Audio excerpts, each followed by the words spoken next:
Hello my dear students. As you know, I am your Hindi teacher.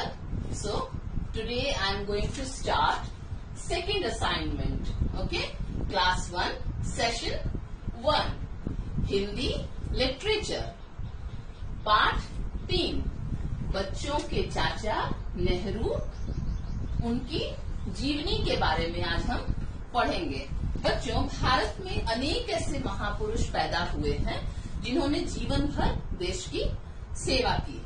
ऐसे ही एक महान पुरुष हैं पंडित जवाहरलाल नेहरू, जिन्होंने आधुनिक भारत को बनाने में महत्वपूर्ण भूमिका निभाई।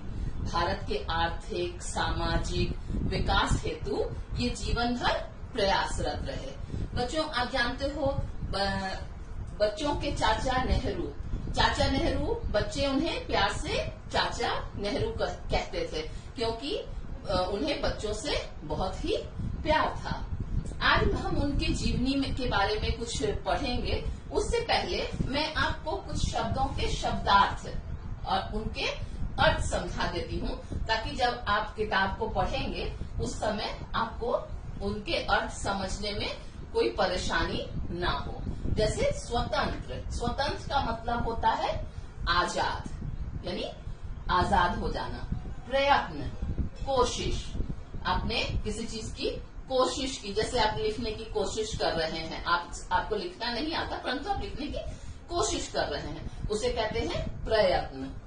ग्रहण यानी लेना, आप किसी चीज को, जैसे आप स्कूल में शिक्षा ग्रहण कर रहे हैं, आप अपने स्कूल आते हैं, पढ़ते हैं, उसे क्या कहते हैं? आप शिक्षा ग्रहण कर रहे हैं, यानी आप शिक्षा ले रहे हैं।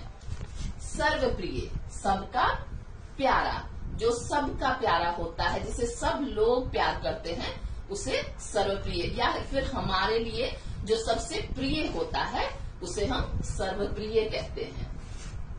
निधन, निधन का मतलब होता है मृत्यु या मौत। अवश्य, अवश्य का अर्थ होता है जरूर। तो बच्चों, आज हम पढ़ेंगे बच्चों के चाचा नेहरू उनकी जीवनी। ठीक है, यहां से शुरू करते हैं।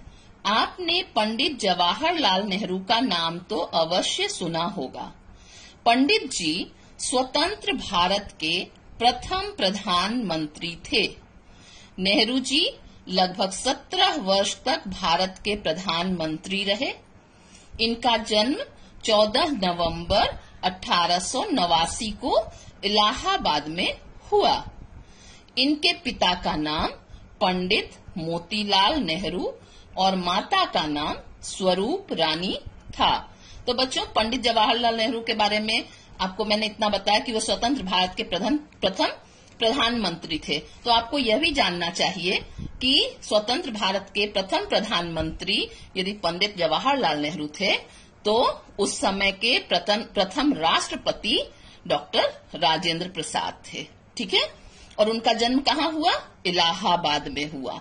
और उन्होंने लगभग 17 वर्ष तक भारत के प्रधानमंत्री वे रहे थे।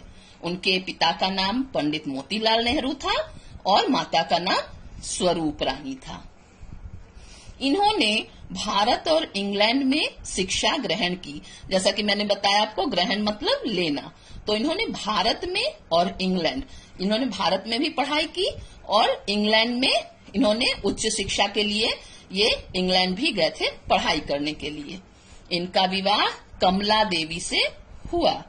इनकी एक बेटी हुई जिसका नाम प्रियदर्शिनी इंदिरा रखा गया। बच्चों, क्या आप जानते हैं प्रियदर्शिनी इंदिरा कौन थी? वही जो हमारे देश की प्रथम महिला प्रधानमंत्री बनी, श्रीमती इंदिरा गांधी। ठीक है, ये अपने परिवार के साथ आनंद भवन में रहते थे। पंडित नेहरू बच्चों से बहुत प्यार करते थे। बच्चे इन्हें प्यार से चाचा नेहरू कहते थे। ये शांति के पुजारी थे। बच्चों, ये शांति के पुजारी थे, यानी ये युद्ध और अहिंसा के लिए नहीं जाने जाते थे। ये शांति से किसी कार्य को करवाना जानते थे। इन्होंने देश को आजाद कराने के लिए अनेक प्रयत्न किए। प्रयत्न के बारे में मैंने बताया था कि कोशिश, तो इन्होंने अपने देश को आजाद कराने के लिए बहुत ही मेहनत की। उस समय हमारा देश आजाद नहीं था और अंग्रेज हमारे देश पर शासन करते थे।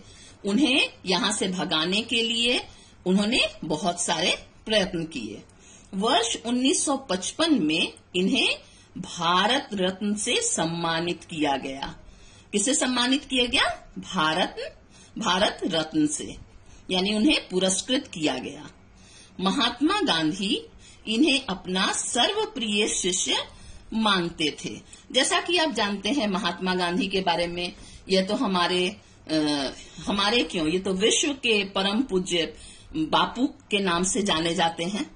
तो महात्मा गांधी के साथ ये काम करते थे, तो महात्मा गांधी इन्हें अपना सर्वप्रिय शिष्य मानते थे। पंडित नेहरू ने जीवन भर भारत देश की सेवा की। 27 मई 1964 को इनका निधन हो गया, यानी कि 27 मई 1964 को इनकी मृत्यु हो गई। तो बच्चों, आपको यह कहानी उम्मीद है समझ में आई होगी और इस कहानी से संबंधित ये जो शब्दार्थ मैंने आपको दिए उसे आप याद करेंगे। और आपने देखा होगा किताब में मैंने कुछ शब्द रेखांकित किए हैं।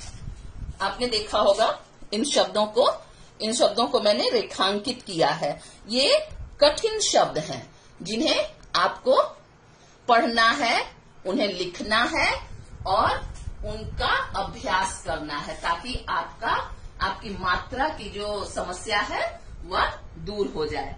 तो आप इसे अच्छे से पढ़ेंगे, इन जो कठिन शब्दों को ध्यान पूर्वक देखेंगे और इसका अभ्यास करेंगे लिखकर। ठीक है? तो उम्मीद है आपको यह कहानी अच्छी लगी होगी। अर्थ याद करें और इसके साथ जो अभ्यास है, जो भी प्रश्नोत्तरी होंगे, वे पीडीएफ के माध्यम से आप तक पहुंच जाएंगे। धन्यवाद।